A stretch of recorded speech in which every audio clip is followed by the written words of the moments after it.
マンジャーリさんの声が聞こえなくなっちゃいました。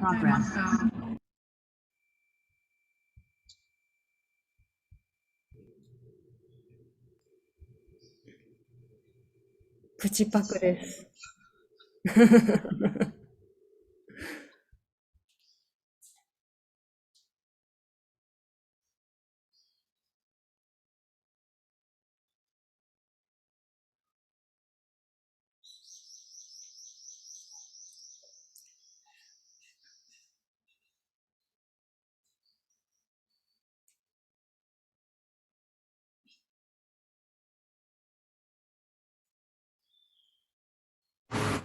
聞こえます？あ、聞こえます。すいません。すいません。はい、よろしくお願いします。ハレクリシュナ、ハレクリシュナ、クリシュナ、クリシュナ、ハレハレ、ハレラマ、ハレラマ、ラマラマ、ハレハレ、ハレクリシュナ、ハレクリシュナ、クリシュナ、クリシュナ、ハレハレ、ハレラマ、ハレラマ、ラマラマ、ハレハレ、ハレクリシュナ、ハレクリシュナ、クリシュナ、クリシュナ、ハレハレ、ハレラマ、ハレラマ、ラマラマ、ハレハレ、ハレクリシュナ、ハレクリシュナ、クリシュナ、クリシュナ、ハレハレ、ハレラマ、ハレラマ、ラマラマ、ハレハレ、ハレクリシュナ、ハレクリシュナ、クリシュナ、クリシュナ、ハレハレ、ハレラマ、ハレラマ、ラ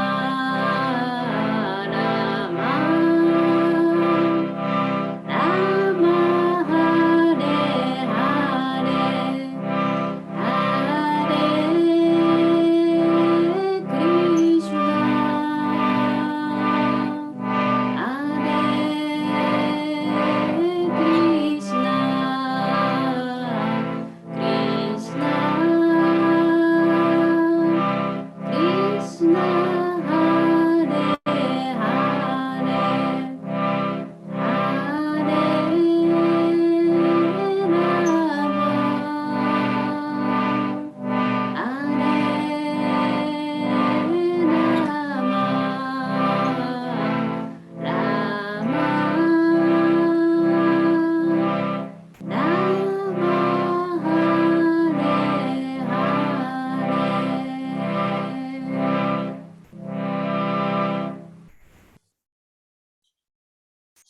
シーラプラパダキー。ありがとうございました。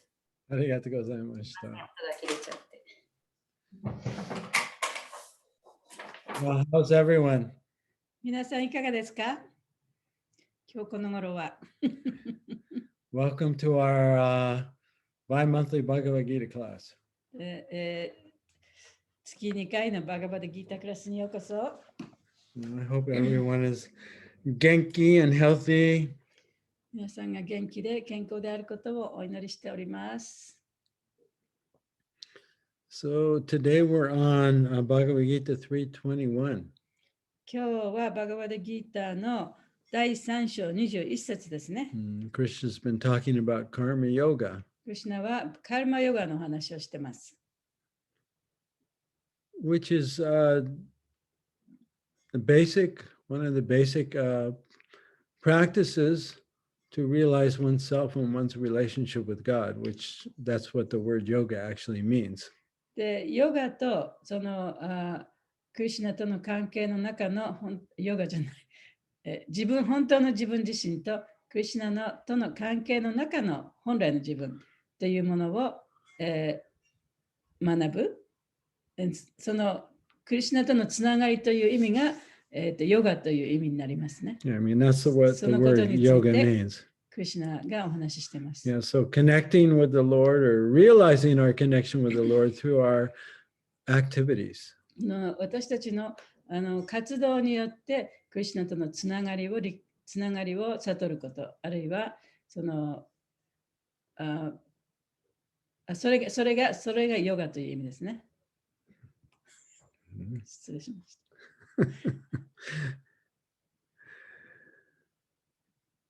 Yeah, especially through selfless action or acting without selfish motivation.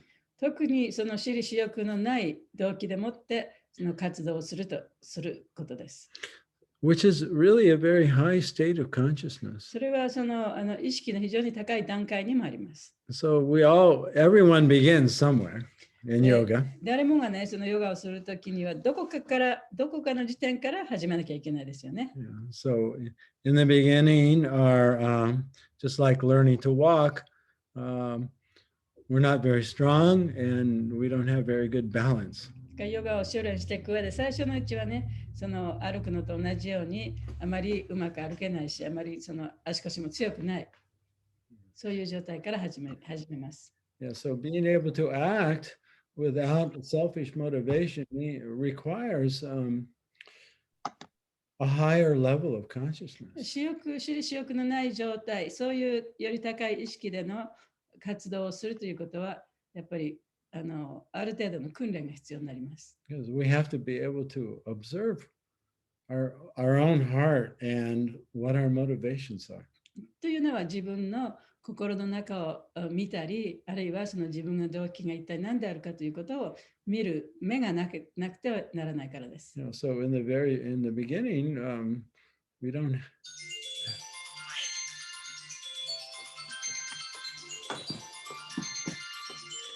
失礼します。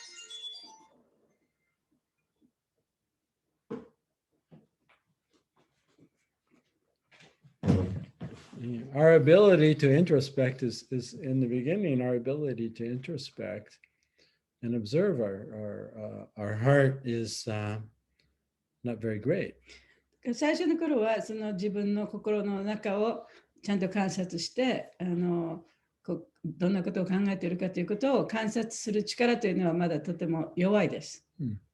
But as we practice yoga, actual yoga, しかしその本当の意味でのヨガを修練するに従って and we learn to observe ourselves, 自分自身を観察することを学び、which means observe the body, observe the mind, observe the emotions. それを体を観察したり、マインドを観察したり、自分の感情を観察したりすることです。We start to recognize our personal bias. そして自分が一体どういうふうに物事を見ているのかということを学んでいきます。Right? It's always easier for others to it's easier for us to observe someone's motivations than it is for that person to see it within themselves. その自分の心の中を見るよりは他の人が一体何でこういうことをやってるのかっていうのを外側から見る方が楽ですよね。Yeah, so it's not so easy to see one's personal bias. で自分の心の中にある見方というのを知る方が難しいです。But by the practice of yoga, gradually, all that becomes revealed. しかし、ヨガを修練することによって、そういうことがだんだんと、自分にも表されてきます。Yeah, so yoga is a gradual process of awakening. ヨガというのは、その心を開き、目を開き、悟りを開くための非常に穏やかな方法でもあります。And there's different stages. そしてそれにはさまざまな異なった段階というものがあります。Yeah, so in Bhakti Yoga, there's 2 or 3 stages. バクティヨガにおいては、2、3の段階というのがあります。2つか3つの段階というのがあります。Sometimes it's described as 2 stages, sometimes 3 stages. で、2つの段階と言われるときもあるし、3つの段階と言われるときもあります。So in the case of 3 stages, we have the neophyte, 3つの段階というのは、まず初歩的な段階、right? The beginning stage, その最初の段階ですね。 and then the middle そ stage, して中間の段階、 and then the advanced そ stage. してより発展した段階。And those are all actually just different degrees of awakened awareness. で、それらはすべてその目覚めた異なった目覚めの段階に応じてそういうふうになっていくんですね。And so maybe you're familiar with the names of these 3 stages, the Sanskrit names. その3つの段階のサンスクリット語を知っていらっしゃる人たちもいるかと思いますけれども、Right. We have the I'm trying to blank here. カニシタ Kanishta Adhikari, で最初はカニシタ・アディカリですね、最初の段階。 right? And Majjhima Adhikari. その中間はマディマ・アディカリと言います。 And then we have the, what is it? マハバガバ、 No, Uttama Uttama. Adhikari. Yeah. ウッタマ・アディカリが一番最終的な段階ですね。 Yeah. So Uttam means topmost. ウッタマというのは最高のという意味です。 And Adhikari means qualification, アディカリというのは資格という意味です。 or you could say level of consciousness. あるいはその意識の段階という意味でもあります。 Yeah. So Kanishta means the beginner, でカニシタというのは初歩的な。 and Adhikari means some qualification. で、初歩的なその資格というものですね。 Right. So one has faith and interest, right, in the process of yoga or spiritual self-realization. その信じる心もあるし、それからヨガでのそのヨガでそこでこの方法をやっていけば必ず到達するというそういう動機というか気持ちもありますね。 Yes, a person that's very serious about self-realization in human society is actually a rare person. で、その人間社会の中では自己を悟るというそういう関心を持っている人というのは非常に稀な人たちです。 Krishna says 1 out of 1,000 may be serious about self-realization. で、クリシュナは、その1000人に1人もしかしたらそういう自己を悟るということに興味を持っている人がいるかもしれないというふうに言っています。 And out of those thousands of persons who are interested in self-realization, very few actually reach the uttam or the become fully self-realized. そしてそういう人たちが何千人もいる中でもその最高の境地でウッタマの段階にまで到達する人はほんのわずかしかいないというふうにも言っています。 Right. So if you don't have any interest in self-realization, だからその自分を悟るということに対して興味がなければ you can't even begin. もう始めることもできないですよね。Okay, so the beginner is called the Kanishta, で、だからその、最初の段階はカニシタと言います。 and he's called Adhikari, meaning has qualification. そしてその後にアディカリというのが来るんですけれども、アディカリというのはその何らかの資格を持っているという意味ですね。 Yeah. So what is that じゃあその qualification? 資格は何でしょうか？ Sincere desire to know the absolute truth. それは絶対真理を知りたいという真剣な願望ですね。 Right, to learn who I am, で一体自分は誰なのかということが分かりたい人。 why I'm here, なんで自分がここにいるのか、 where I'm going. どこに行くのか、 What is the reason for human life? 人間の性というのは一体どういう意味があるのか。 Right? These questions are like a ghost that haunts the yogi. で、そういう問いかけがヨギの頭をもういつもこう横切ってるんですね。 Right? That there's got to be more to life than being born and working hard and dying. で、その人生というものはただただ生まれて一生懸命働いて死ぬだけではないんだと、もっと他に何か絶対あるべきだと。 Yeah. So then one begins the process, で、そういうふうに考えることによってこのプロセスが始まるわけです。 and then gradually develops a vision from just outside to inside and is able to gradually look within. そして自分のビジョンが自分が見る目というのが外側を見ることから自分の内を見るように変わってくるんですね。And begins the process of surrender. そしてその身を委ねるという過程が始まりま The す。 process of purification. そして浄化が始まります。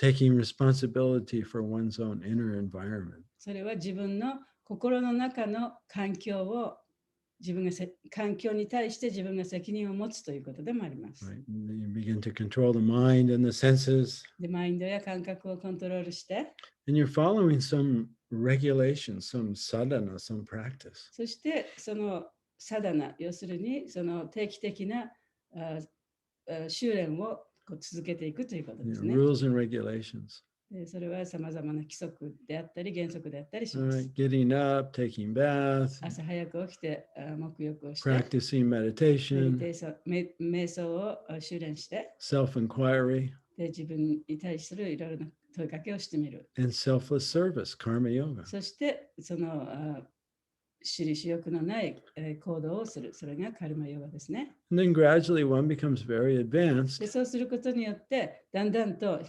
発展していく。 and understands I'm not this mind or そ body. して自分はこのマインドでもないこの体でもないということが分かってきます。 And one develops mastery over one's own inner environment. そうするとこの自分の内なる自分の環境をちゃんと自分が責任を取って面倒を見ることができるようになるんですね。 You could say that's the qualification or the adhikari of the topmost yogi. それがその一番最高の状態にあるヨギの状態だということ、アディカリだということができます。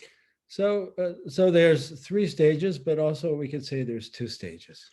だからそういうふうに3つの段階があるとも言われていますけれども、また2つの段階だというふうに言う人もいます。 And that's called Vaidhi Bhakti. それは一つはバイディバクティと言います。 Vaidhi means rules and regulations. バイディというのはその規則、原則ということです。 And then we have Raganuga Bhakti, そしてラガヌガバクティという or のがあります。 spontaneous devotion. それはその自発的な献身ですね。 And so one spontaneously has attraction for God. でその状態になると、もうおのずから神へのその神に惹かれる気持ちがあります。 And no longer is selfish. でも自分のことだけを考えることはなくなる。 Yeah. So then the rules and regulations really have no meaning for this advanced devotee. でそういった発達したディボティにとっては、もう原則、規則というものはあまり意味がありません。 So why am I talking about these stages of bhakti or stages of karma yoga? でなぜ私が今このカルマヨガのさまざまな段階、あるいはその献身奉仕のさまざまな段階についてお話ししているのでしょうか。 I'm setting the stage for today's verse. それは今日の説をお話しする、そのステージをね、作り上げているわけです。 Because in order to understand this verse, we have to understand it in the context of verse 17. で、今日の説を理解するには、17節のところをね、最初に理解しておかないと、今日のところがよくわからない。 Yeah, because up to verse 17, Krishna is describing karma yoga in terms of Vaidhi, or following specific scriptural rules and regulations to become unselfish. で、その17節までは、クリシュナはバイディバクティ、要するにそのさまざまな規則や原則に従って、その私利私欲のない活動に行くまでの道のところを説明しているんですね。 But in verse 17, Krishna says that one who's self-realized actually doesn't have to follow any rules and しか regulations し、 anymore. 17節まで来ると、もう一旦その私利私欲がなくなって、より高い段階に達したならば、もうその規則原則に従う必要はありませんということを言っています。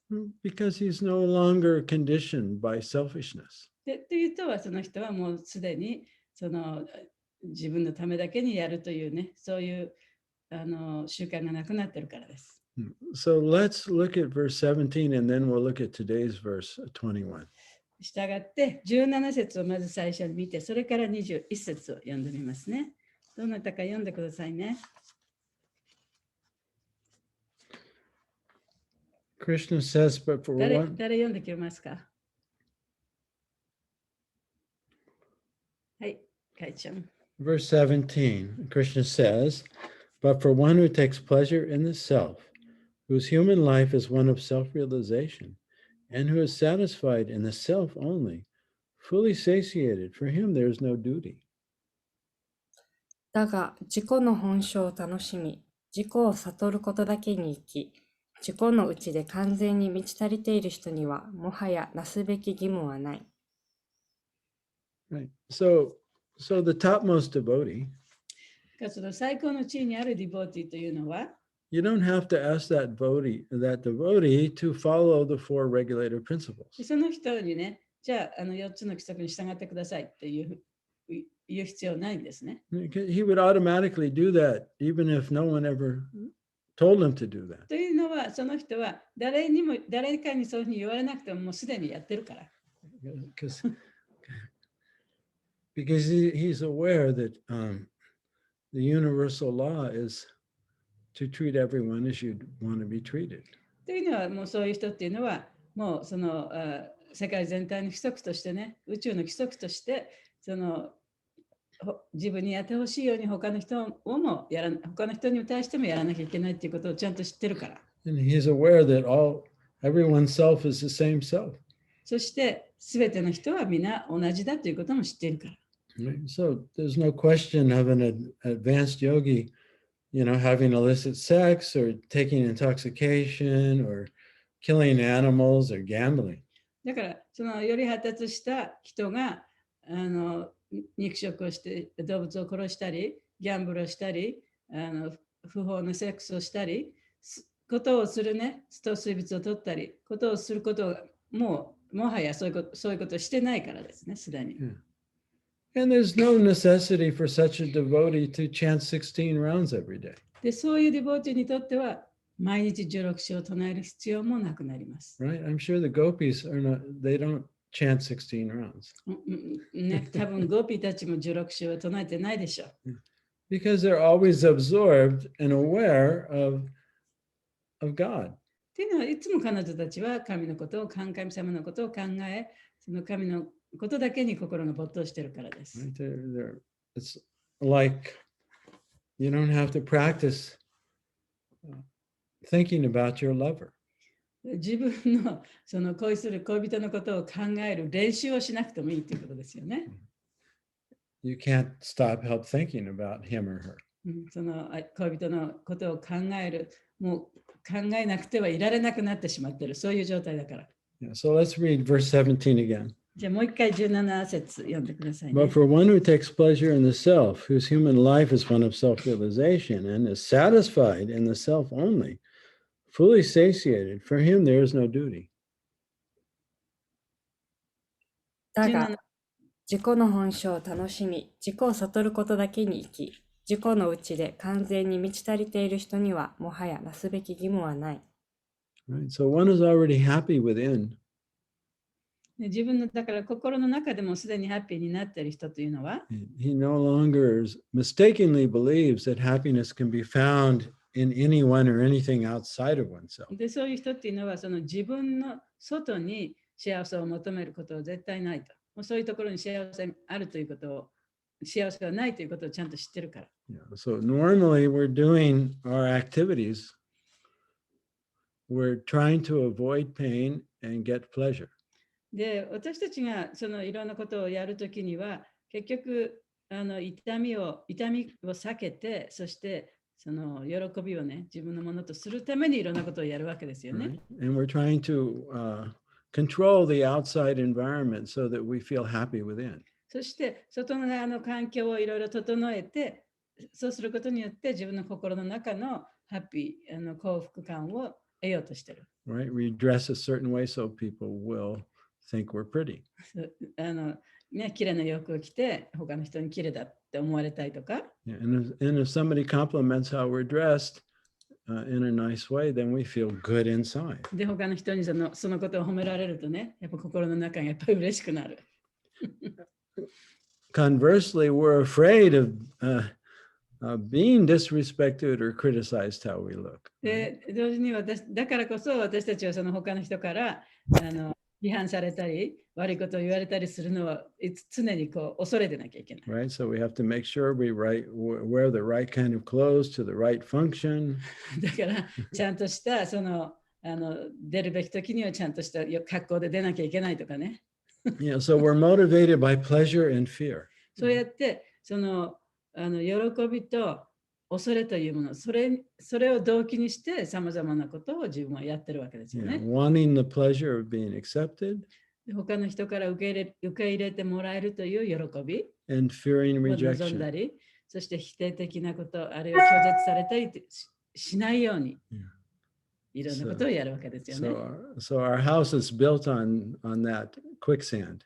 だからそういう意味では、その人のお家がその砂の上に建てられているようなものですね。And that's motivating all of our actions. そしてそれが私たちの活動の一番基本的な動機となってしまっている。So that's karma. でそれがカルマです。Yeah, but for one whose happiness is within, しかし自分の心の中に幸せを持っている人というのは、then they're not concerned with manipulating the outside to feel happy within. でその外側をさまざまに操って自分の心の中を幸せにしようとするようなことをしなくてもいいわけですよね。They're not people pleasers. だからその相手を喜ばせようとしなくてもよくなります。It doesn't mean they don't care about others. もちろんそれはね、他の人のことは全然構わない、どうでもいいっていうわけではないです。Just the opposite. それもむしろその逆ですね。But they don't depend upon others' opinions in order to feel good within themselves. でも自分の心の中で自分は OK なんだと思うために他の人の意見がもっと大切になるということはないんですね。So that's liberation. でそれは解放の一つです。That's a liberated soul. それが解放された魂です。So Krishna is saying the liberated soul really doesn't have to follow any rules and regulations. でクリシュナはそういう解放された魂というのはその原則規則に従う必要はないと言ってるわけです。There's no duty for him. で彼にとってやらなければいけない義務というものはないと。So now let's look at verse 21. そしてその続きで21に行きますね。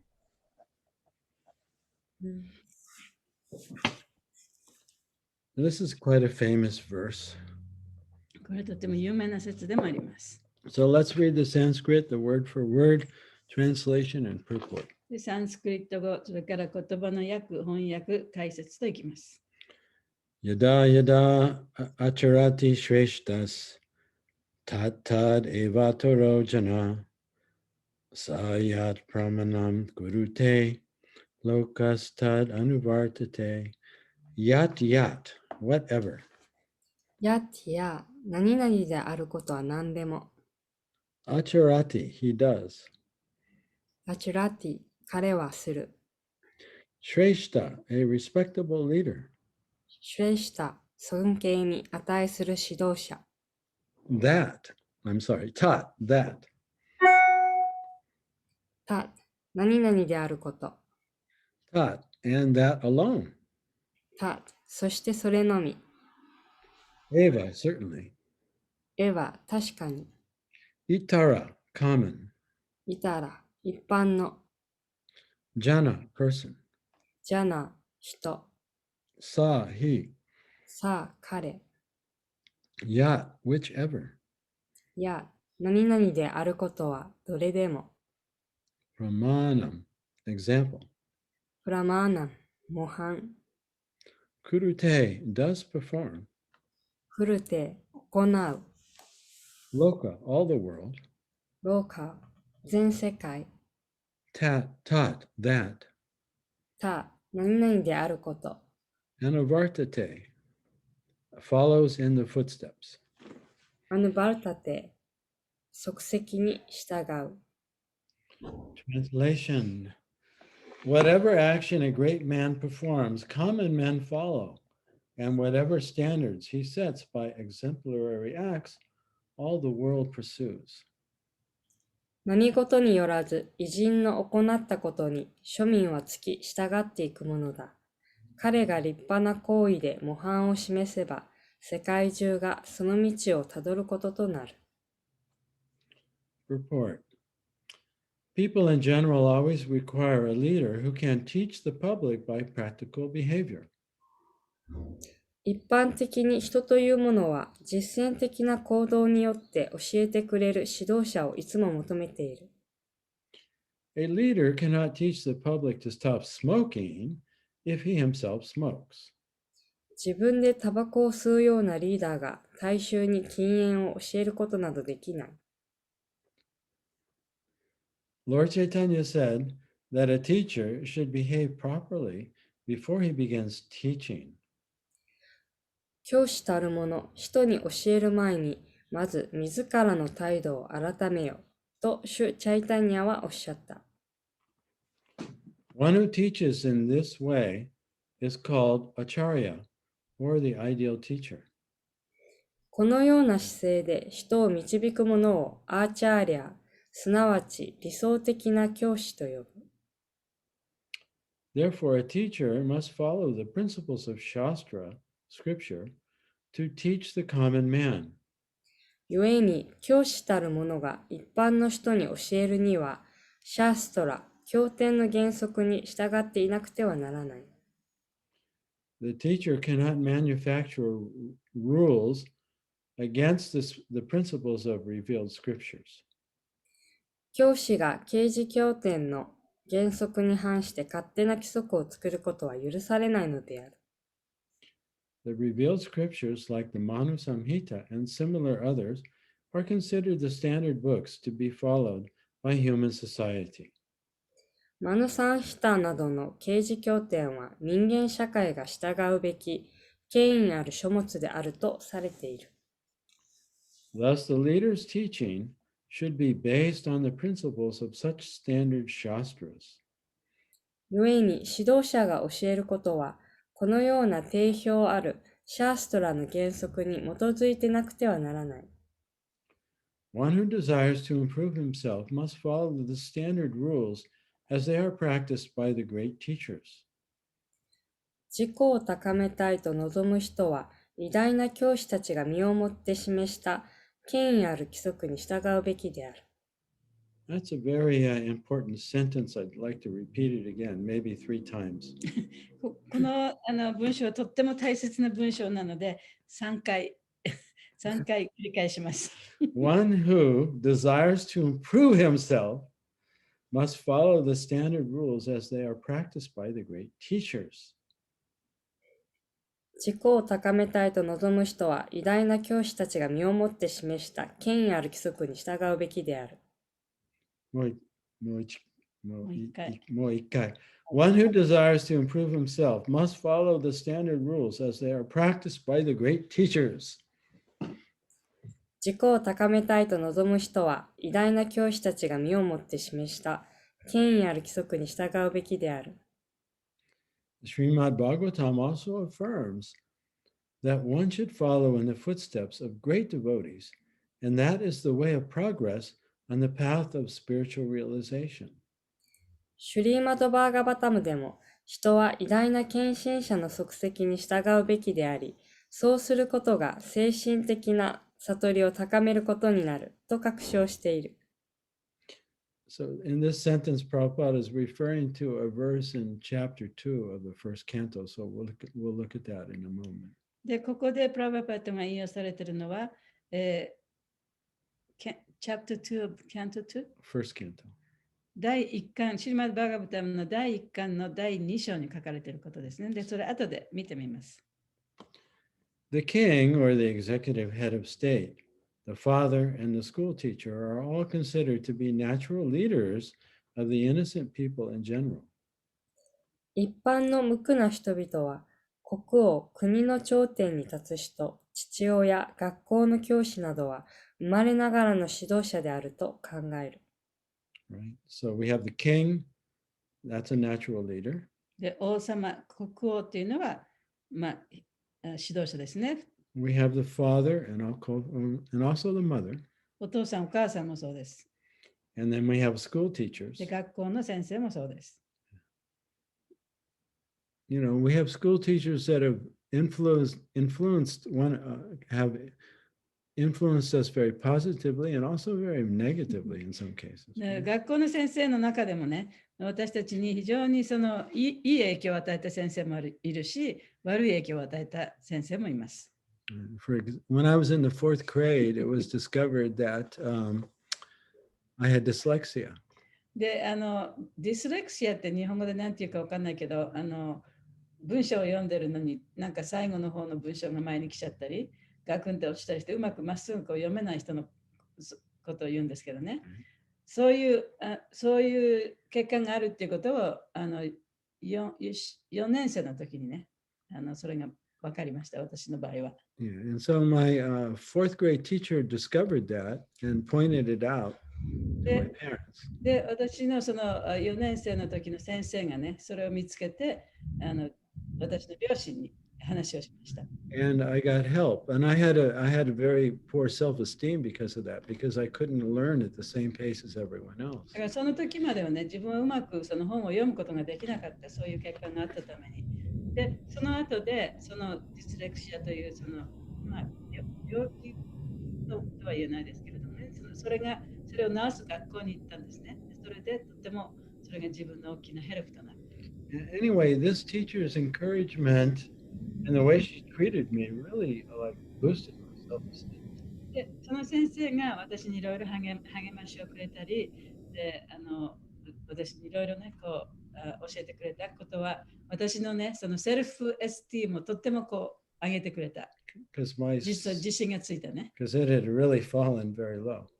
その前までは自分の自信はもう地の底にこう落ちた感じでしたから。Yeah, so that's probably been a major influence on my life even to this day. だから本当に今日までね、その先生の影響っていうのは私の人生にとってものすごい大きなそのいい影響を与えた先生でしたね。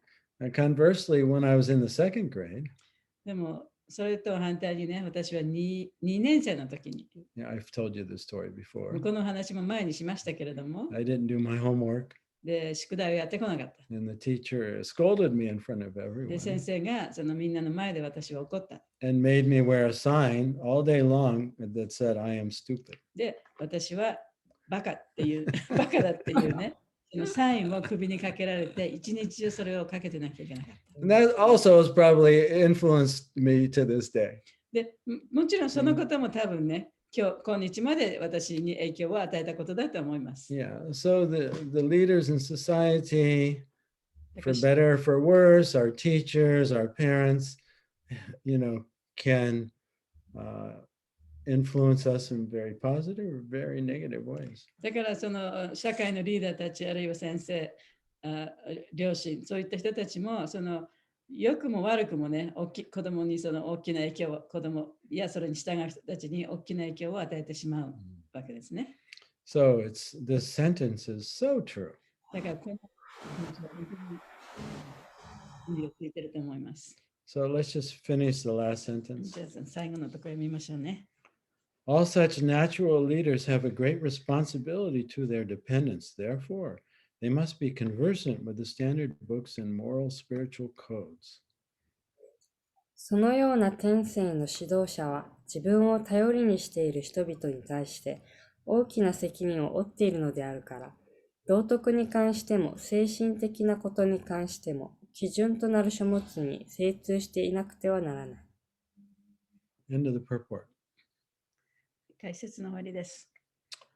Om Maganati Miranda Shagananjana Salakaya Chaksun Militam Yena Tasmai Shri Gurave Namah Nama Om Vishnu Padaya Krishna Prastaya Bhutale Shrimakti Bhakti Vedanta Swaminiti Namane Namaste Saraswati Devi Gauravani Pacharane Nirvishesha Sunyavadi Paschatya Deshitarane Jai Shri Krishna Chaitanya Prabhu Nityananda Shri Advaita Gadadhar Shivasari Gaur Bhaktivinoda Hare Krishna Krishna Krishna Hare Hare Hare Rama Rama Rama Hare Hare Vanchakapatarubhyascha Kripasanubheva Cha Patitanam Pavanebhyo Vaishnavebhyo Namo Namaha May all living beings be happy. すべての生命体がハッピーになりますように。May all living beings be free of suffering. すべての生命体が苦しみから逃れられますように。And may all living beings realize their true self in their relationship with Krishna. すべての生命体がクリシュナとの関係の中の本当の自分を悟ることができるようになりますように。That's the solution to all our problems. それが私たちのさまざまな問題の解決策ですね。So let's read the verse again. じゃあ、説もう一回読みます。Whatever action a great man performs, common men follow, and whatever standards he sets by exemplary acts, all the world pursues. 何事によらず偉人の行ったことに庶民はつき従っていくものだ。彼が立派な行為で模範を示せば、世界中がその道をたどることとなる。So here Krishna is saying that even a self-realized soul, even though they're not bound by the rules and regulations of religions and society, で、クリシュナが言ってるのは、その自己を悟った魂というのは、その規則原則、宗教の規則原則に従う必要もなく、社会のそのさまざまな規則に従う必要もないけれども、they are not irresponsible. でも彼らはその無責任ではないと。They understand they have an obligation to lead people on the right path. で、彼らには人々を正しい道に導くというね、そういう義務があるということを知ってる。And so they follow the rules and regulations of Scripture according to time, place, and circumstance. だからこそ彼らはその時と場所と場合に応じた書物のね、その文献の規則に従うんだと。And so they show the common people how to apply scriptural knowledge in their life according to the times, place, and circumstances. で、そうすることによって普通の一般の人々にそういった規則にどうやって従ってその時と場所、場合に応じてどうやってこの規則に従っていくかということをちゃんと教えてくれている。So Srila Prabhupada was Uttamadhikari. でもちろんシューラ・プラバパードはウッタマ・アディカリでした。It wasn't necessary for him to follow four regulative principles and to chant 16 rounds. 彼がその16種唱えて4つの規則に従う必要もなかった。But he did. でも、プラバパードはそういうことをしましたね。ちゃんと従ってました。To show us that that's the essential practice at this time and at this place. しかし、プラバパードは私たちにそのことをすることによって、今このことをする、今の時期にね、今の時代にこのことをすることが大切なことだよということを示すために、彼はそういうことをしてました。That's just one example. それはまあ、一つの例ですけどね。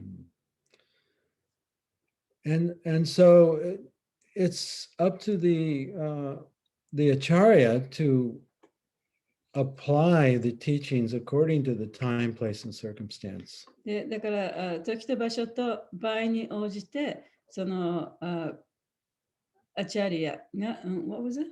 To apply the teachings. その教えをね、どういうふうに教えていくかっていうのは、そのアチャリアによるものです。Just like in India, it's a very male-dominated society. Right? で、インドっていうのはね、とてもその男性上位の国ですよね。And there are many social superstitions. で、その社会的に、まあ、人々が信じていることたくさんあるわけですね。Like women can't be gurus. 例えば女性がグルにはなれないとか。Or women can't worship the deity. で、女性はご神像を崇拝してはいけないとか、その段に登ってですね、祭壇で。Or women aren't initiated. 女性は入門を受けられないとか。But when Prabhupada came to the West, しかし、プラバパードが西洋の国に来たときには、he rejected those culturally based human religious principles. で、この西洋の国に来たときに、そのプラバパードはそういう文化的な宗教原則というかね、そういったものを拒絶したんですね。Because he saw that in Western society, men and women associated equally everywhere. というのは、その西洋の国々では男女はみんな平等だという考えが、ね、あったからですね。So he initiated women, gave them the Gayatri mantra. だから女性も入門を与えてガヤトリマントラも与えました。And the first woman, the first pujari in ISKCON was a woman. で、イスコンの一番最初のプジャーリ、そのご神像を崇拝する人ですね、は女性でした。Right, the first installed deities were down in Los Angeles. で、そのご神像を最初に設置したのはロサンゼルスだったんですね。Yeah, Rukmini Dwarkadish. ルクミニ・ドーカデシュというご神像ですけど、 And I forget the name of the woman. What was her name? Ujwalati or マラティ no, not Malati. Anyway, Prabhupada personally trained her. で、その女性のそのディボーティがいてね、プラバパートがもう個人的に彼女にトレーニングをさせて、 And してあげ then て、 and all the new pujaris in ISKCON, they used to go to LA to be trained by her. そして彼女がイスコンの他のポジャリたちをポジャリたちにそのいろんなことを教えてあげて。 Yeah. So gradually ISKCON became male dominated, but in the beginning it The was recording in progress. で、やがてね、だんだんとそのイスコンそのものがもう男性がちょっといろんなことをやるようになってきたけれども、その最初の頃はね、プラバパートは男女はあまり区別しないでやってましたね。 like Yamuna, she used to give lectures and lead kirtans. で、ヤムナさんっていう人、イギリスの人ですけどね、彼女も法話をやったり、それからキルタンをリードしたりもしてました。 Yeah. So as far as the practices of bhakti yoga, Prabhupada made the practices equally accessible to both his male and female で、 disciples. プラバパートはそのバクティヨガの修練という点においては、女性も男性もね、同じようにできるっていうことを教えてくれたんですね。 And there was no discrimination. で、そこには何の差別もなかった。 Of course, gradually it kind of ISKCON changed and became more formalized and more male dominated. But basically, all women and all men have the same access in ISKCON to spiritual practice. で、だから基本的にはね、イスコンそのものが大きくなるに従って、ちょっと男性のその指導者が多くなったりしていきましたけれども、基本的にはそのクリシュナ意識を学ぶという点ではね、女性も男性も同じようにアクセスすることができた。But Prabhupada was heavily criticized by devotees in India for doing that. しかし、そうすることによって、プラバパートはインドにいたディボーティーたちにね、ものすごく批判されたんですね。Yeah. So that's the duty of the acharya, だからそれがアチャリアの義務。 is to show by example how to practice spiritual life. で、そうやってどういうふうにしたらその精神的な道を行くことができるかということを教えるということ、それを模範を示すということですね。 And at the same time, preserve the essence of the teaching and the practice according to time, place, and そ circumstance. して同時にその時と場所と場合に応じて、この精神的な教えというものをいかにこの原則をね、守っていくかということ。 Yeah. And so that's especially the duty of the realized soul. でそれこそがね、特にその悟った魂の義務でもあります。 Right. Because the teaching only remains alive when there's somebody that the teaching is alive in. で、教えというものが続いていくっていうのは、その教えに従って生きている人がいるから、それが続いていくんですね。 Yeah. And those who haven't realized the teaching, but are following the teaching, oftentimes become very fanatical and narrow-minded. その悟りを開いてなくても、その教えに従っている人っていうのは、往々にしてね、非常にこの極端にそういうことをやりたがる傾向がある。 Yeah. 従いたがる傾向がある。 And so when someone like Prabhupada comes along that adjusts everything according to time, place, and circumstance, they freak out. だからそのプラバパータのような素晴らしい人が来て、時と場合に応じてそういうものを調整していくと、これはこのふうにあってはいけないとかね、そういうふうにしてなってしまう傾向がありますね。Yeah. So the Acharya, he just cannot invent things. He has to follow the rules and regulate the essence of the rules and the regulations, but at the same time be able to adapt them. だからアチャリアというのはその原則規則というものに従わなければいけないけれども、原則規則のエッセンス、一番大事なところね、そこのところに従わなければいけないけれども、時と場所あるいはその状況に応じてそれをこう調整していくことができる。Okay, so let's look at this verse from Srimad Bhagavatam Prabhupada is referring to in the purport. じゃあ、プラバパトがこの解説の中でおっしゃっている、バガバタムの引用された箇所をちょっと見てみましょう。And I'll just read the sentence again. Which here. sentence? Right here. The Srimad Bhagavatam also affirms that one should follow in the footsteps of great devotees, and that is the way of progress on the path of spiritual realization. で、今日の解説のところですね、シュリマード・バガバタムでも人は偉大な献身者の足跡に従うべきであり、そうすることが精神的な悟りを高めることになると確証しているとあります。じゃあそこはどこかというと、I have to find it. ちょっと今見つけてますので。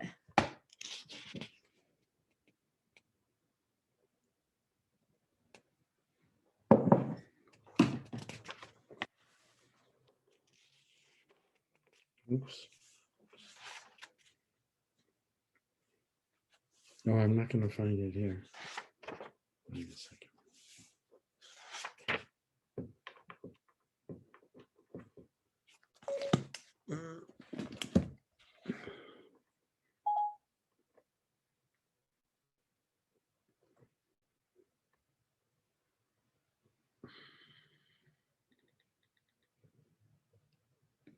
第1巻の2。Just one second.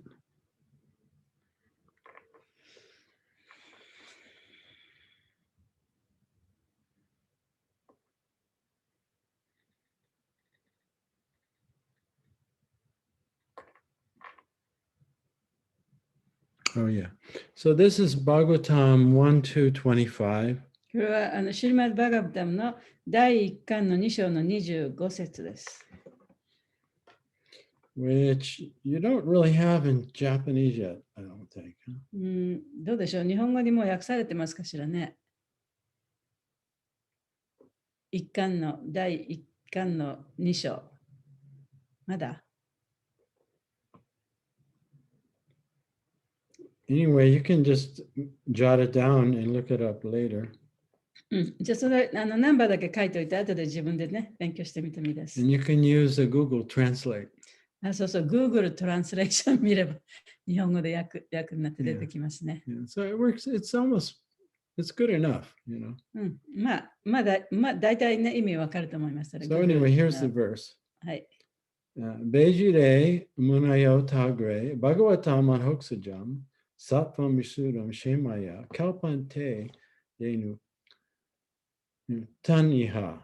Previously, all the great sages rendered service under the personality of Godhead due to his existence above the three modes of material nature. They worshipped him to become free from the material conditions and thus derive the ultimate benefit. Whoever follows such great authorities is also eligible for liberation from the material world. You want me to summarize it? Yeah. So this Bhagavatam is saying that all throughout history, で、その歴史を通じて、great sages have surrendered and worshipped God. 偉大な聖人たちがその神を礼拝したと。right? Just like Jesus Christ. まあ、イエス・キリストもそうですね。And of course, the Lord is beyond the three modes of material nature. もちろん主というのは物質の三様式を超えたところにいらっしゃいます。Yeah, so those who sincerely surrendered and worshiped the Lord, だから主を本当に真剣に敬う人というのは、 they were able to transcend the three modes of material nature その物質の三様式を超えることができます。 and become liberated souls. そして解放された魂になることができます。 Whoever follows in the footsteps of such liberated souls でそのような解放された魂の足跡に従う者は誰であったとしても、 and who worships the Lord in the same manner that the great souls worship the そ Lord, して偉大な偉人が主を礼拝したように、同じように礼拝する人というのは、 they become eligible for liberation from the material world. 物質界から解放されることができます。わかった。物質界から解放されるにふさわしくなります。Yeah, isn't that a nice verse? とてもいい説ですね。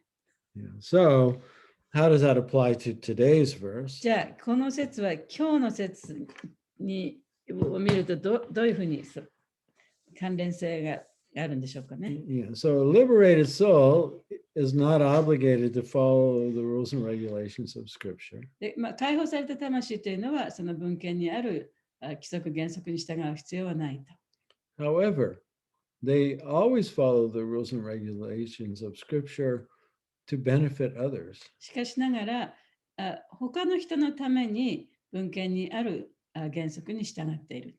And not only that, そればかりか、 they're able to apply the rules and regulations according to time, place, and circumstance. 彼らはその規則を時と場所と状況に応じて使っていくことができる。Yeah. So that others can also gradually make progress in spiritual life. そうすることで、他の人たちが精神的な道において進歩していくことができる。Yeah. So they make it possible for others to also become liberated. そしてそうやって他の人たちが解放されることができるようにね、開いてくれるわけですね、道を。Yeah, so that is the summary really of today's verse. で、それが今日の説の要約です。Yeah, so we have to be careful about criticizing the great souls. だからね、偉大な人をその人の悪口を言ったりね、陰口を言ったりしないように気をつけなきゃいけない。Yeah, because externally they may act a little differently, maybe than the previous or the group, or just like Prabhupada, he made adjustments that most people in India didn't understand and criticized him for. で、例えば外から見るとね、今までのさまざまな修練の仕方とはちょっと違うやり方かもしれない。例えばプラババートはインドからここに来た時にね、今まで日本でやったインドでやったいろんなやり方を変えて私たちにいろいろ教えてくれたわけじゃないですか。だから外側のそういう外部の人から見るとね、あの人ちょっとおかしいっていうふうに思うかもしれませんね。So we find history kind of repeats itself. でも歴史は繰り返されると。You have a great self-realized soul appears. で、例えばその偉大なね、その自己を悟った魂が出てきた。Right, and he shows the path forward for others. そして他の人たちが従うこともできる道を教えてくれた。And people begin to follow it. で、人々がその人に従っていった。But oftentimes they're just following it on the surface and they haven't really realized the teaching. でも、その人々は従っているけれども、それを表面的に従っているだけであって、本当に心からちゃんと理解してね、従ってたわけではない。They become focused on the externals of the teaching rather than the internal で transformation. そういう人っていうのは、その心の中の改革を求めているんではなくて、その外面的なものだけね、に従うようになってしまう。Right. And so they focus more instead of, focusing on becoming more humble, more tolerant, more respectful. で、もっと謙虚になる、あるいはもっとね、他の人を敬えるようになる、もっと忍耐強くなる、そういうことに心を向けるのではなくて、They become more focused on just saying the right things. じゃあみんなから聞こえがいいようなことだけを言おうとかね。Speaking teachings in the expected way. その教えを人々が期待したように話す。Right? And more concerned with how their kurta looks or their あるい tilak は is. 自分のティーラックが一体どういうふうに見えるのか、他の人からね、曲がってないかちゃんとなってるか、自分の洋服はちゃんとキュータとかね、クルタとかそういうものがちゃんと着てるのか、サリーをちゃんと着てるのか、そういうことの方に目が向いてしまう。Or this, the proper prayers. あるいはちゃんとしたね、適切なお祈りの言葉を言ってるのか。Yeah. So Bhaktivinoda Thakur, he's warned us. でだからバクティベノタクルは私たちにね、ちょっと注意してるんですね。He said that those who become too focused on the externals, でそういうふうに外面的なものだけに心を奪われてしまう人というのは、they never learn how to look inwardly. そのことばっかりを考えて自分の心の中を見ることができなくなってしまう。Right? And clean up their own house. そして自分の心の中の内をね、きれいにすることができなくなってしまう。 So that's the real practice. でそれこそが本当の意味での修練ですよ And ね。 that's where real transformation でそ comes こでもっ from. て初めて自分を向上させていくことができる。Yeah, so we see oftentimes that religions become very fixed and formalized, and there's very few people that are realizing the teaching.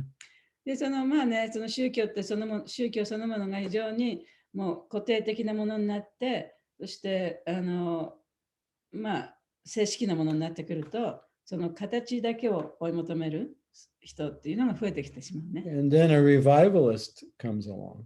そうすると、そういうものがだんだんたくさんになると、そこでそれを改革して、また復活させようとすることが起きるんですね。Right? And brings life to the teaching, but makes a lot of changes. その復活させようということが来たり、あるいは人が来たりすると、そこでもってさまざまなチェンジをしていかなきゃいけない。いろんなことを変えていかなきゃいけない。And then you have a new group で、or a new branch, そこでもって今度は新しいグループがたくさんできてきたりね。 and the old branch dies out. で、その古いグループがだんだんなくなってったり。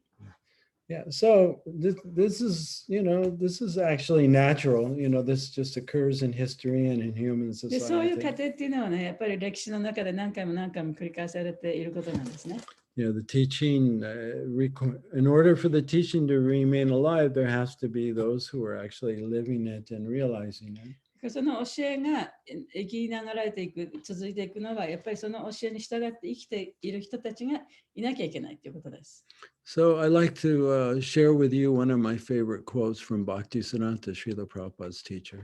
で、シュール・パワーパートの先生であるバクティセダンタの言った言葉で、私の大好きな言葉がありますので、ちょっと皆さんにお話ししたいと思います。Just to give you an example, Prabhupada, his spiritual organization was the Gaudiya Math established by his spiritual master. で、そのプラバパートがいらしたゴーディアマっていうのは一つのグループだったんですけれどね、それが彼のスピリチュアルマスターによって設立されたものでした。But after, after Bhaktisiddhanta left, the group began to fight amongst themselves. しかし、バクティシダンタが亡くなった後には、そのグループの中でね、ちょっと内輪もめがあったんですね。And everything became externalized, and basically the branch became pretty much dead. そして、まあ、いろんなことで内輪もめがあったので、その支部がだんだん弱いものになっていったんですね。Yeah, it's like a branch that doesn't give fruit anymore. でそれはもう実をつけない枝のようなものでね。So anyway, Bhaktisiddhanta, he said, here's the importance of all of us being acharyas. で、ここで私たちが全員ね、アチャーリアにならなきゃいけない、アチャーリアであるということの大切さについてお話ししたことがあるんですね。We shouldn't think it's somebody else's responsibility to be a proper role model. そういうね、立派な模範を示すのは、誰か他の人がやるっていうふうに思っちゃいけません。Yeah. And all of us have to we have to have integrity. で、私たち一人一人がね、そういう誠実さを持たなきゃいけない。That means our inner environment should match our outer. それは自分の心の中の内部がね、外側と自分の外側と外面と一致しなきゃいけないということです。So here Bhaktisiddhanta, he says, で、バクティシダンテはこういうふうに言ってます。do not hear from the mouth of persons lacking proper conduct. で、正しい行動ができない人の口からね、物事を聞いてはいけない。If your conduct is below par, もし you その should 人の not publicly preach about it, もし about そ the の人の Lord. 行動がその水準以下のものであったならば、その人はその一般の人々にね、いろんなことを話してはいけない。Instead, close the door of your house and preach to yourself. その代わりに、もうドアを全部閉め切って、部屋の中に一人でこもって、自分にその説教しなさい。Real worship of the Lord begins when one's outside and inside are the same. 主を礼拝するということ、本当の礼拝というのは、自分の内部と外部が一致したときに初めて始まる。Yeah, so today's verse is not about somebody else. It's really about us. だから今日の説はね、誰か他の人のことを話してるわけではないんです。私たちのことを話してるんですね。Yeah, being honest でそれは正直になるとか。and following this teaching ourselves. で、この教えにね、自分でちゃんと従っているとか。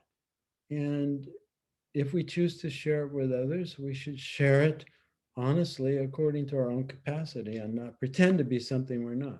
でもしこの教えをね、他の人と一緒にシェアするんだったらば、自分の持ってる自分の才能の限り、自分が分かる限りのことを話せばいいと。で、自分その分からないものを分かったふりをして話す必要はない。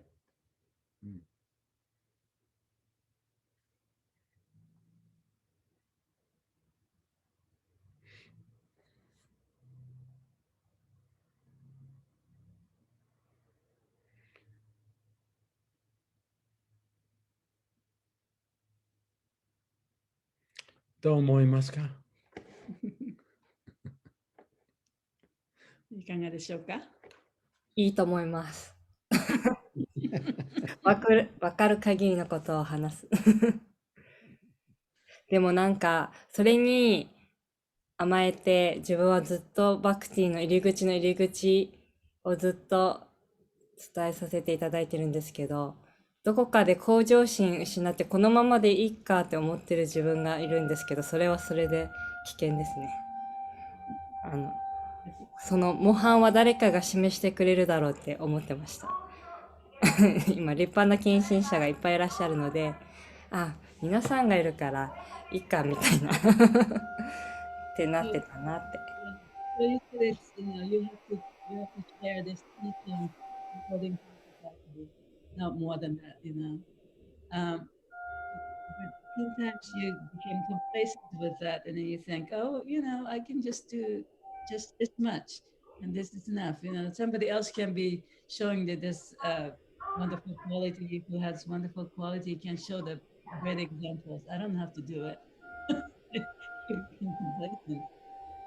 Yeah, that's true. But that's, you know, if we have garbage in our house, we have to recognize it and have the sincere desire to keep our house clean.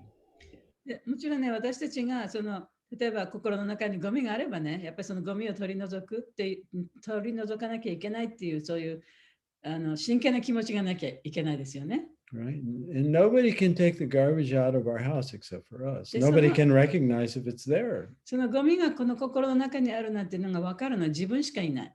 あるいはそれを取り除くのも自分しかできない。So whatever fear is there, whatever laziness is there, whatever selfish motivation is there. そういうね、自分のその怠慢な自分がいたり、自分のことばっかり考える自分がいたり、そういうものがあったら、それに気づくのは自分であって、それを取り除くのも自分ですよね。We have to be willing to point it out. で、それをちゃんと、お前こういうもの持ってるじゃないかっていうふうにね。And confess it to the Lord.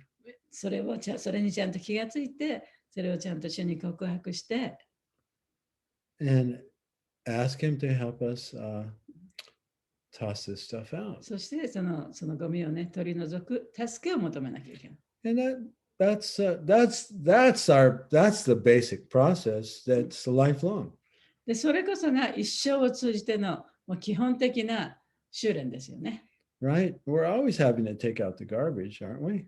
私たちはいつもね、ゴミ出さなきゃいけないでしょ。Yeah.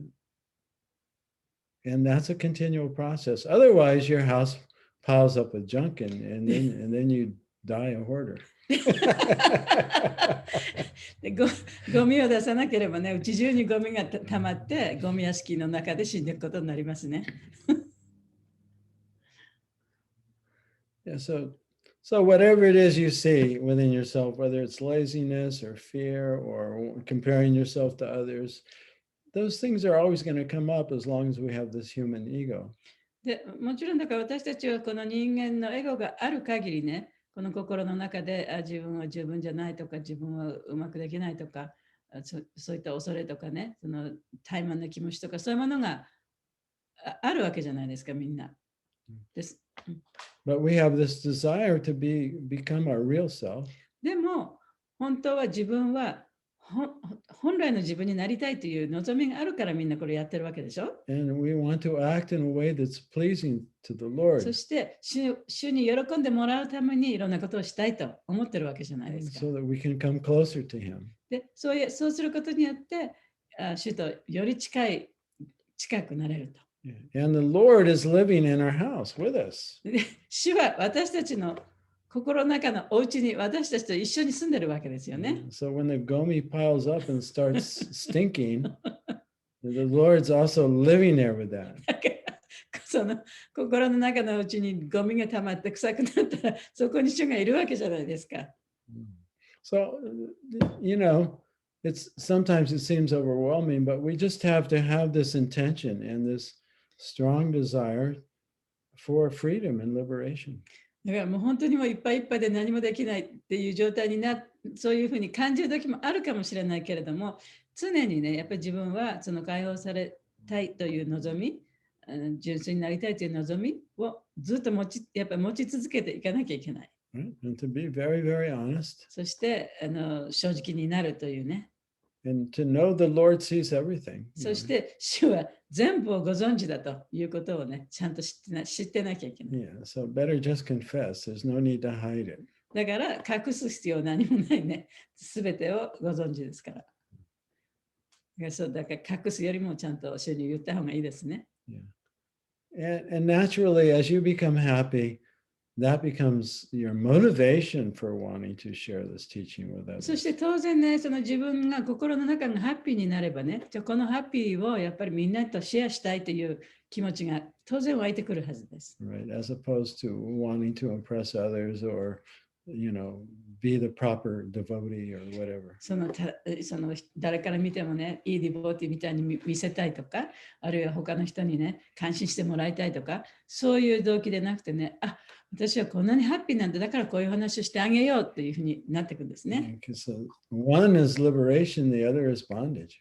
で、だから片方は束縛であり、片方はBondage. One is freedom. もう一つは自由であると。One is bondage. で、もう一つは束縛である。Yeah, so when we're just trying to impress others, we're not free, we're bound, and it's miserable, it's stinky. だから人を感心させようと思っていろいろやるときにはそれは束縛になりますね。で、それは心の中のゴミとなって溜まっていく、臭いゴミになります。Yeah, so we got to be tired of that. だからそのゴミにも飽きしなきゃいけないよね。Right? And it's got to come up, just like the garbage piles up. で、ゴミがね、溜まり、尽くせばどっかから出てこなきゃいけなくなりますね。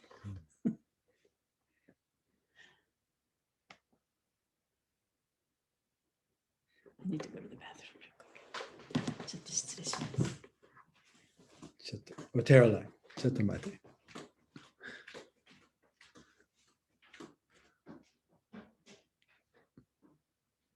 So, Kairava-san, are you worried you're going to become lazy? 寝まけ者などと心配しているの？うんI was meaning なんだろう。遠慮成長することを遠慮する癖がある。As I say 遠慮。I have a habit. Maybe I feel fear for growing. Yeah. So how does that manifest practically in your behavior? Give me an example. じゃあその遠慮するっていうのは自分の生活の中でどういうふうに現れてますか、実際に。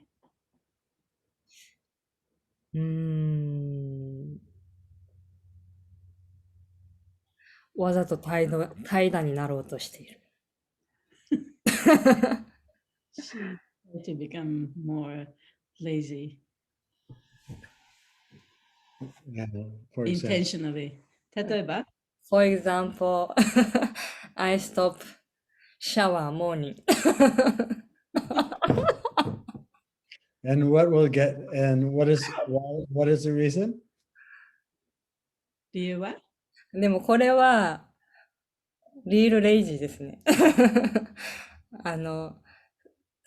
冬にシャワー浴びるのが辛くて、もう起きてすぐチャンティングしたいみたいな。このシャワーしてる間に思考が始まって集中できなくなるのが嫌で、シャワーをやめたらそのまま今癖になっちゃったっていう感じです。So, as soon as you wake up, when you take a shower, your thinking starts, right? Mm-hmm.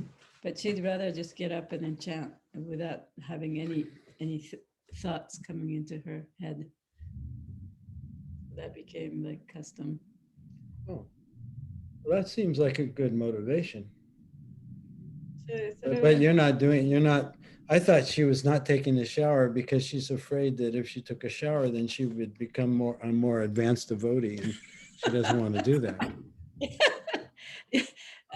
そのね、朝起きてすぐシャワーをしたらね、もっと自分が向上するんじゃないかと思って、その向上するのが怖いからシャワーをしないって言うかと思ったって。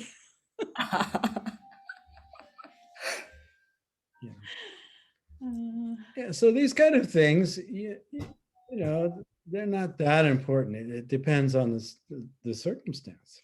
それはね、その、状況によるから、そんなに大切なことではないね。どっちがですか？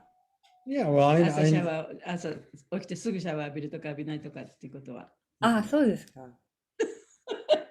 だって本当にシャワーパーって浴びれたらいいけど、髪がとか気にして、なんか余計なことに意識いって、なんかチャンティングが適当になるのがすごく嫌なんです。So her motivation is not bad, huh? No, I know. I have one student that is a young mother.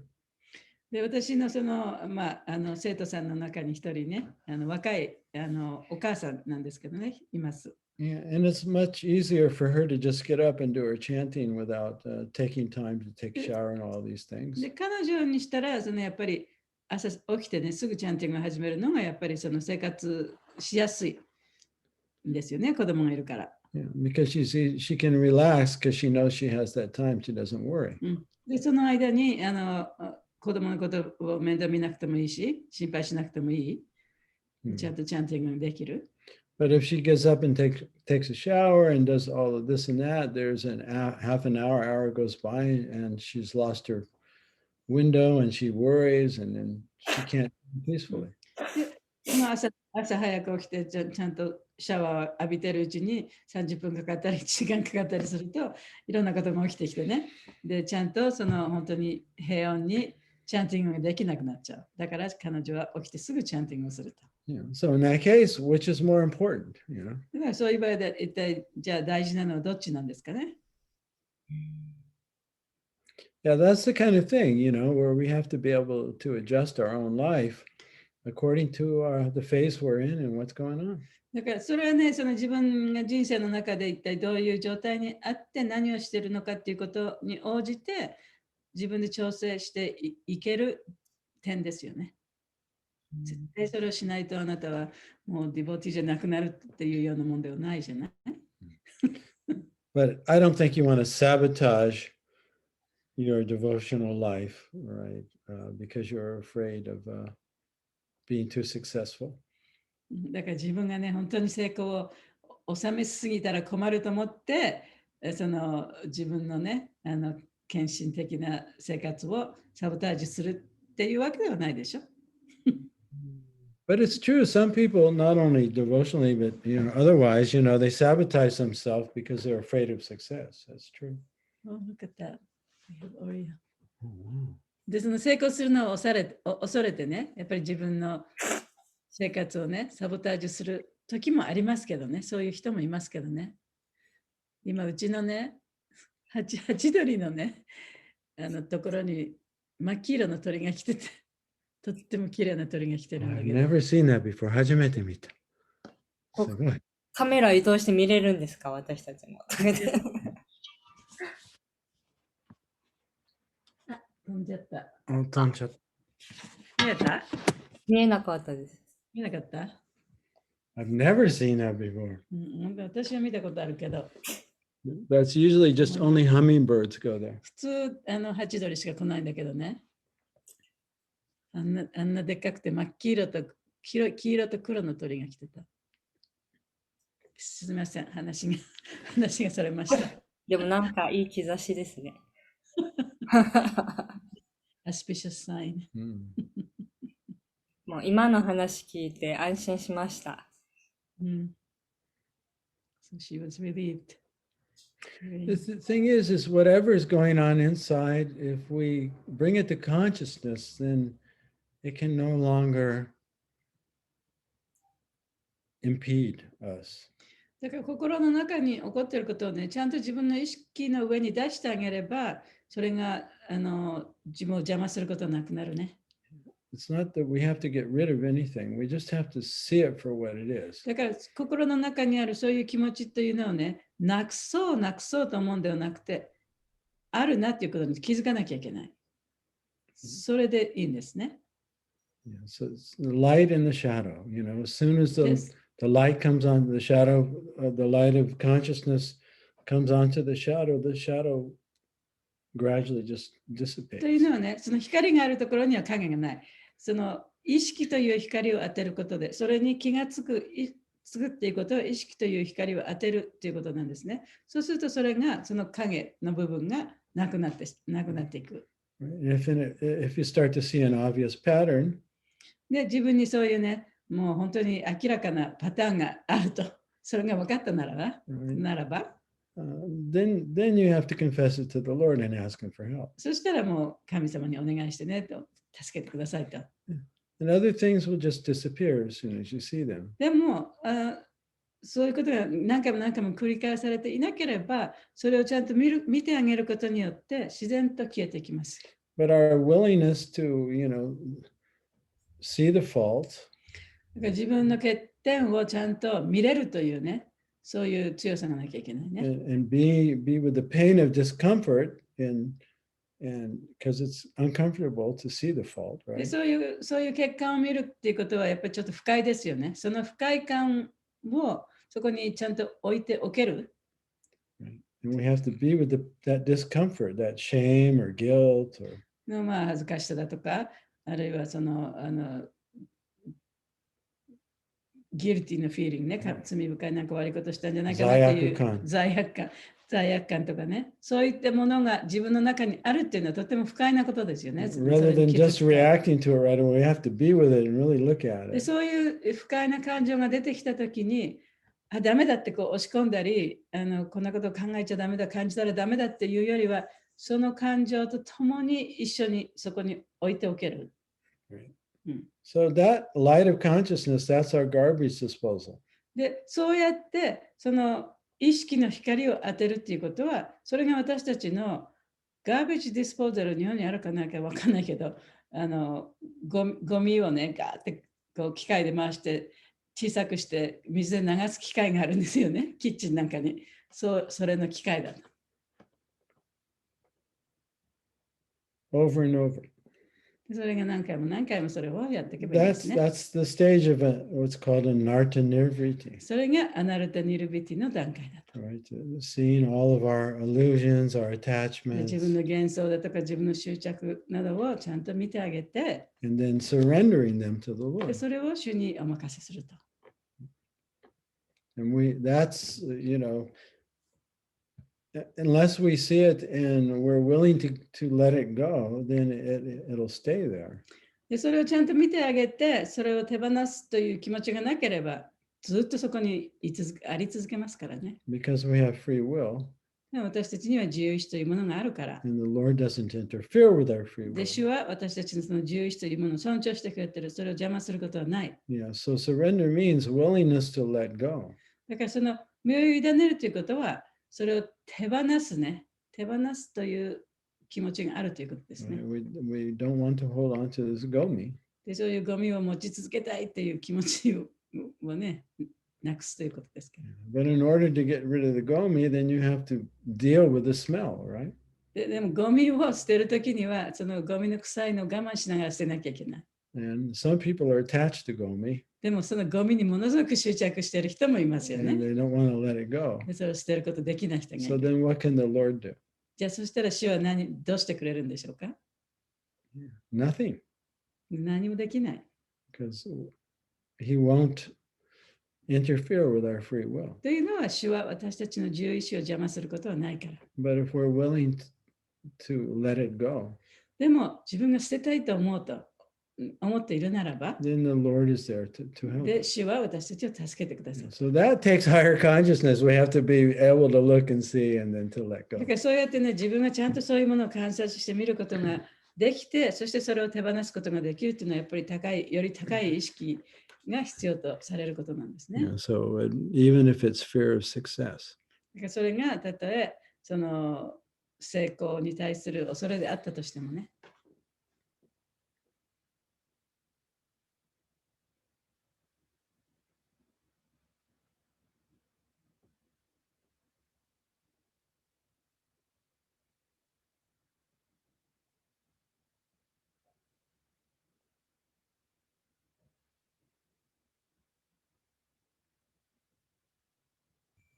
自分が気がついてないゴミはいずれ出てきますか？ Do you get it? Yeah,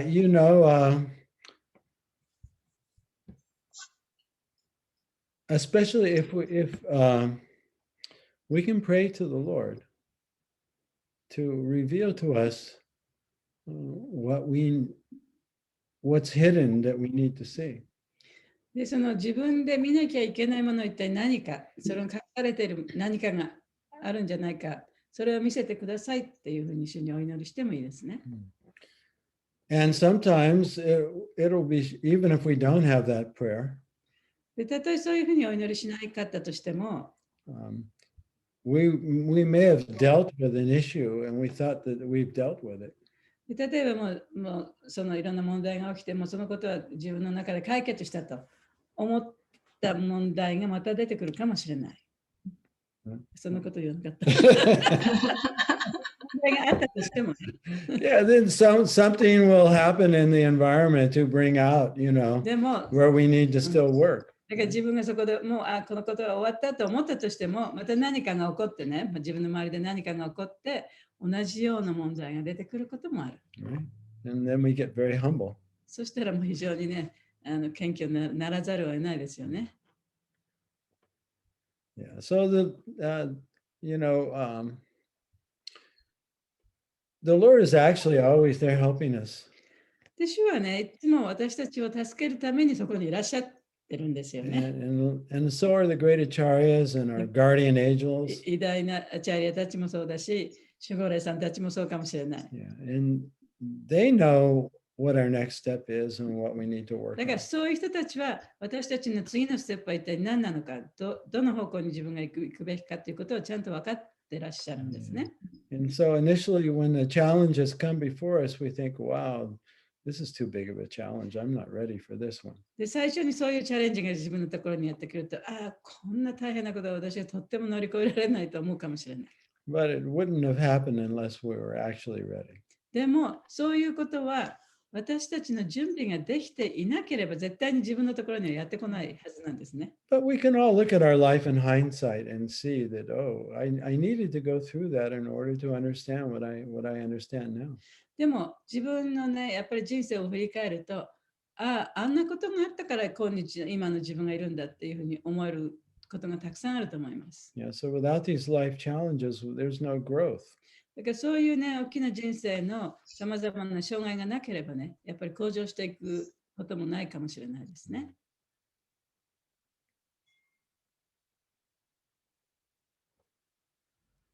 はい。なんかいっぱいやることがあって忙しいんですけど、うまくチャンティングができますようにとか、祈ることがいっぱいあって。でも、この間、サッチャ先生が、チャンティングは、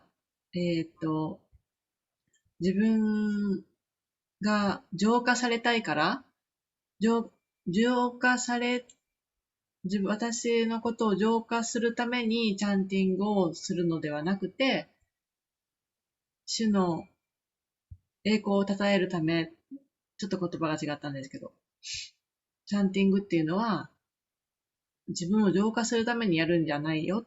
やっぱりクリシュナに捧げるような感じで、おっしゃってて、なんかすごくそれは私は印象に残りました。やっぱり、なんとかうまくチャンティングしたい、そして浄化されたいっていう思いがありながらチャンティングをしたので、あ、それも違うんだなって思って、またあの日から新しいチャンティングやりたいなっていうふうに今思ってます。だから、祈りたいことが山ほどあるんですけど、一つずつやってみます。So one way to look at chanting, I like to look at it as it's more of praying or saying thank you. 私が思うそのチャンティングっていうのはね、やっぱりありがとう、感謝するためにね、チャンティングする。If we think that we're chanting, it's true, it's definitely true that by chanting we become purified. でもちろんね、そのチャンティングをすることによって浄化されるのも本当のことですね。But sometimes devotees, in my opinion, have kind of a misconception about what purification is. でも、その私が考えるところによると、そのディボーティはその浄化ということについてちょっと誤解している点があるんじゃないかと思います。Yeah. If we think that my illusion or my attachments or my misconceptions are just going to disappear by chanting, I think that's incorrect. で、そのチャンティングをすることによって自分の幻想であったり、自分が誤解していたことであったり、そういったことがね、自然に消えていくと思ったらそれは間違いだと思います。My unhappiness will disappear. 自分の心の中のその不幸せな感じがね、自然に消えていくと思ったらそれは間違いだと思います。No, what the chanting does is show us where we're stuck. で、チャンティングが私たちに教えてくれているのは、自分は一体どこでつまずいているのかということを教えてくれている。It raises our awareness. It's like a light that shows us how dirty our house is. で、それは私たちの内を照らして、その自分のゴミがどこにあるかをね、私たちに見せてくれるその光なんだ。And then we have to choose to take out the garbage. で、そしたら今度は自分がその選んでね、じゃあそのゴミを捨てるか捨てないか自分で決めていかなきゃいけない。Because we're the one who's holding on to it. で、っていうのはそれは私たちがそのゴミをね、一生懸命こう持ってるわけですから。So the holy name, it's Krishna. He doesn't interfere with our free will. だから聖なる皆っていうのは、クリシュナご自身だから、私たちがやりたいということを邪魔することはないんですね。If we're chanting and we're saying, Lord, please purify me. で、もしチャンティングしながらどうぞ私を浄化させてくださいって言ってチャンティングしてたらば、And at the same time, we're holding on to all our garbage. で、同時にそのゴミをね、ずっとつかみ持ってたら、That's actually the 10th offense in chanting. それはチャンティングに対する10の、やってはいけない禁止事項の一つになりますね。Right? We're maintaining our material concept of life. で、そのチャンティングをしながらも物質的概念を持ち続けている。While we're chanting. And that doesn't work. それはうまくいくはずもないですね。Eventually, by the chanting, we'll see that's what I'm doing. それで、そのチャンティングを続けて出ることによって、まあ、やがてはね、自分はそういうことをしてたのか、浄化してくださいって言っていながら、これを手放すことができなかったっていう自分を見ることができるようになるかもしれない。Right? We start to see all the garbage in the house. で、その自分の心の中にあるゴミをね、見れるかもしれない。And then we can say, oh, I have a lot of work to do. それで、やっぱり自分はいろんなことやっぱり一生懸命頑張らなきゃいけないと。I have to take all this stuff out. こういうもの全部ね、やっぱり取っていかなきゃいけない。So that's also a byproduct or a mercy of the holy name. だからそれやっぱりその聖なる皆のあるいはチャンティングの副産物ですよね。But there's no getting around, having to see the garbage and be willing to get rid of it. That's not going to happen like magic. で、ちゃんと自分の中のゴミを見て、それを捨てるという行為そのものは、もう自動的に起きるわけではない。No, we have to be willing. それは私たちがそうしたいと思って初めてできることだから。We have to see it, ちゃんと見て、admit it, でそれを認めて、confess it, そして告白して、and let it go そして手放す。over and over. そう何回も何回もやっていく。And then say thank you. そしてありがとうと。So all that's there if we have the proper attitude when we're chanting. だからそのチャンティングをするときにそういう正しい態度を持ってたらね、そういうことが起きるはずなんですね。And so that's the middle stage. That's the Madhyamadikari stage. でそこまで来ると、その真ん中の段階、マディャマアディカリの段階にまで来ます。It's called Anarta Nirviti. それがアナルタ・ニルビティ。But it's not some magic thing that happens. If you think it's a magic thing that happens, then you might go on chanting for long time and have no transformation. There, keep going. You got it. Can you see the bird there? Oh. ダメ、言っちゃった。飛んでた。失礼しました。残念。だからチャンティングだけしていて、でそういうことがもう自動的にそういうふうになってくると思ったらそれは大間違いだと。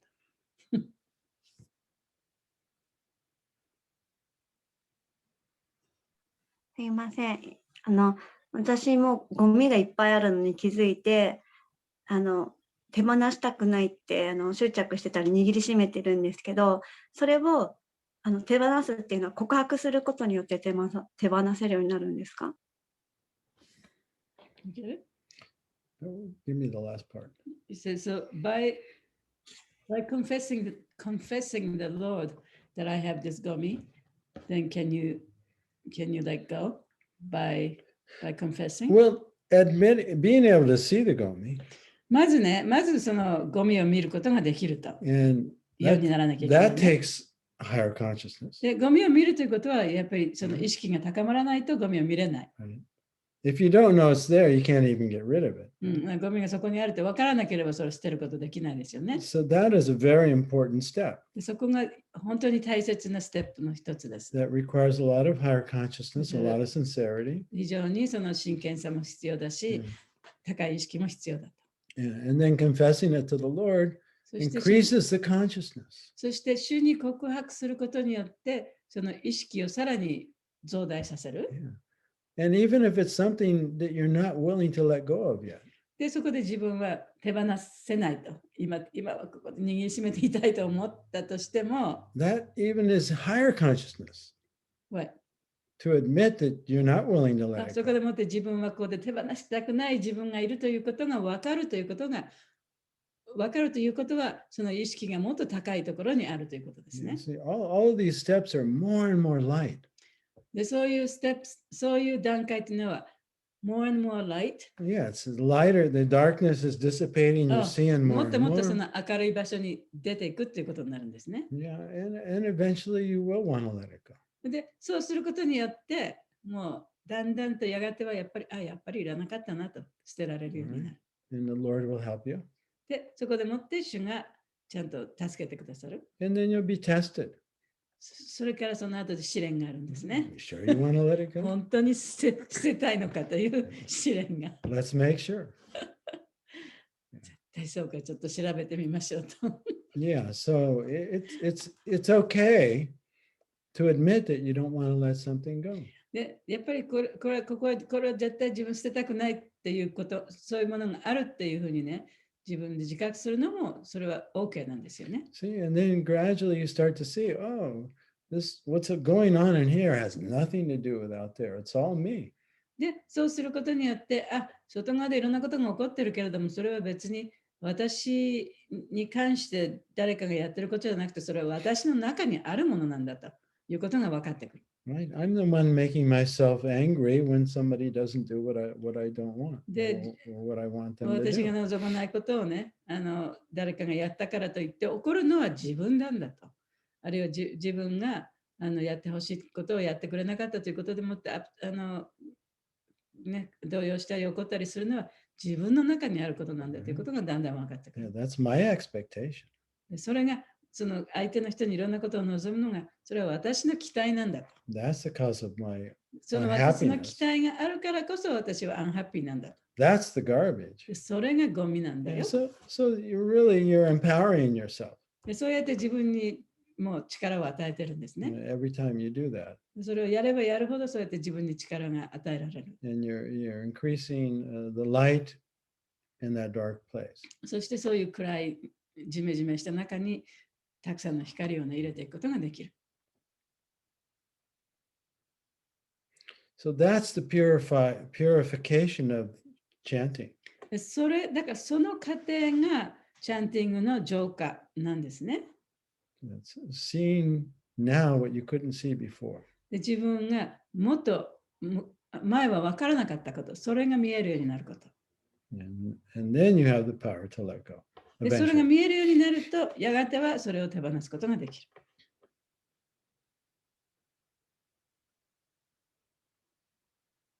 なんかさっき言っていてくださった本当の試練っていうのはまだ来てないんだと思うんですけど、まだ今手放したいけど手放せないっていう状態で、でも本当にそれを捨てたいのかっていう試練が来るっておっしゃってたら怖いなって思いました。でもそれがないと多分前に進めないので、なんか優しくなんかゆっくりやってくださってるのかなって思いました、クリシュナが。ありがとうございます。分かった。ハレクリシュナ、すいません、時間過ぎて。すみません、もうそろそろはいですか。日が始まっちゃうんです。ごめんなさい。短めにお願いします。ありがとうございます。以前からずっと感じてたんですけど、言葉が慈悲深いなと思いつつ、優しい口調で目の前にこう偽のエゴの状態を言葉にして優しくつらつらとブルマハラージのクラスを上げてくださるので、講話を聞いてるだけでもこうチクチクチクチク耳が痛い胸が痛い経験をたくさんするので、それを認めていく段階がこれは偽のエゴだなってこう受け入れていく慈悲の中で修練できているなっていうのをこう毎回だから優しいだけではなく優しく厳しい慈悲もちゃんといただいてるなっていうのを講話の中で感じています。あとは今日は小さかった頃の先生のお話とか、朝、最初と最後の釣りに行った話とか、一晩中泣いてたお魚の話とか、小さい頃のお話が聞けて、今日はすごいネクターでした。ありがとうございました。Yeah, the poor little trout. I'll never get that image out of my う mind. ん、もうその魚がね、こういうふうに跳ねて苦しがってるね、イメージを絶対忘れることはできない。I don't think I ever cried so hard. うん、もう人生であんなに泣いたのは初めてだと思います。PTSD. そう、PTSD なんていうのあれは、トラウマがあって、トラウマ、Post-traumatic stress syndrome. そう、Post-traumatic stress syndrome。Yeah. 知らない、日本語でなんていうか知らない。うんいろんな大変なことがあって、それが蘇ってきて、また苦しむやつね。So in this case, it was, spiritually, it was a good thing. まあ精神的な面ではね、それはいいことだった。私にとってはいいことだったけれども、やっぱりちょっとトラウマになった。Yeah. So if I said anything today, I hope you just take away that being purified by chanting means, the work you need to do is revealed to you, and then you have to do it. で今日私がいろいろ話しましたけれどもね、で皆さんにやっぱり残したいのは、そのチャンティングをすることによって、自分が改善していかなければならない点を自分がちゃんと認識できるようになる。And when I speak like this, a そ lot して of その仕事、それをね、改善していく仕事を自分がやっていくと。when I speak like this, a lot of times devotees don't like it. で、こういう話をしてね、あまりそのディボティの話とちょっと違うんじゃないかなと思うディボティもたくさんいると思うんですよね。And they think that I'm actually not disrespecting the holy name and not speaking from the philosophy. で、ちゃんとね、その文献からの哲学を話してないとか、あるいはその聖なる皆をね、ちゃんと尊敬してないとかっていうふうに批判するディボティもいるかもしれません。Yeah, and they think that just by chanting, everything will automatically occur, and it will, but you still have to go through these steps. で、まあ、そういう人たちは、そのチャンティングすることによって、すべてのことがね、もう自然におのずからこういい方に向いていくっていうふうに信じてる人だと思うんですよね。でもだんだんやがてはそういうふうになるんですけれども、そこの中の内部の仕事というのは、やっぱり自分でやっていかなければ、こう自然になくなることはないと。So in that case, I say that the way I'm teaching is for devotees who have been chanting a long time but don't feel like they're experiencing the transformation that they thought they would. だから私はどちらかというと、もう何年もの間そのチャンティングをしていて、そのチャンティングによってもうハピネスが自然にやってくると思っていたけれども、そうではなかったと思っている人たちに話しているようなことを話しています。Or they're wondering, why am I still in the Bali concept of life? Why am I still なんでこんなに長い時 angry? 間チャンティングしてるのになぜ怒りとかね、そういったものが出てくるのか、なんで私は自分のその肉体的概念を持ち続けているのかというふうに感じている人。And if that's the case, then try this perspective. で、そういうふうに感じている人は、じゃあ彼のような見方をしてみたらどうですかということですね。Otherwise, you can keep the whatever belief you have. でまあ、そういう見方をしてみたくなかった人は今まで自分が信じてきたようにずっとやっていけばいいと。So I took you way over time today. すいません、今日は長い時間かかっちゃって。So next class, Kairava-san. 次は2週間後はい。ですね。何日だろう。何日 ?20? 21日21日。ですか？ 21日のはい。火曜日8時半からお願いします。はい。 Okay. And we'll do Bhagavad Gita 3:22. で、ギータの3章の22節やりますね。はい。はい。よろしくお願いします。ありがとうございました。よろしくお願いします。ありがとうございました。Enjoy cleaning your house. そう、ちゃんとお家の中をね、きれいにしてくださいね。楽しんで。Yeah. Use a nice vacuum cleaner. そう、いいバキュームクリーナー使ってね。はい。Hare ハレ Krishna. クシナ。ありがとうございます。サッチャデバプラブキー。じゃあ、はい。マハグナさんキー。じゃーい。シュリラパラパーダキー。じじゃあ、ゃーい。ハレークリシナー。